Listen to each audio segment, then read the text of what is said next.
In today's video, I'm going to teach you how to change block color in AutoCAD.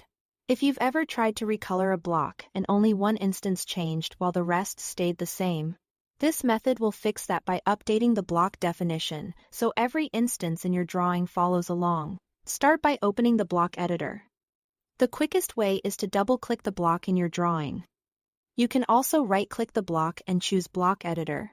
You will be taken into a dedicated editing space for that block, which is where you make changes that apply everywhere the block is used. This ensures you are editing the actual definition, not just a single copy, once you are inside the block editor. Select everything that makes up the block. The simplest approach is to use Select All so you don't miss any geometry. Grabbing all objects at once guarantees that every line, arc, hatch, and component inside the block is treated consistently.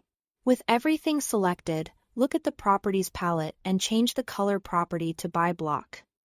This setting is the key.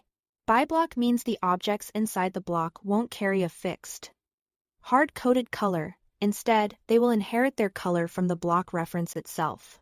In practical terms, you are telling AutoCAD, let the block's color be controlled from the outside, which is exactly what you want if you plan to change the color of all instances without editing the geometry again.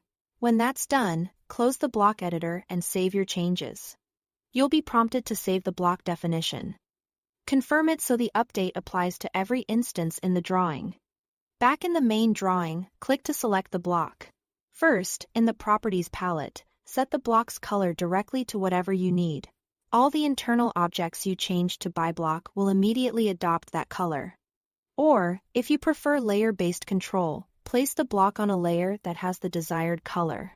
Because the geometry is set to By Block, the block will respect the color you assign via the layer or the block's own properties, giving you flexible, consistent control across your entire project. That's it. Thanks for watching.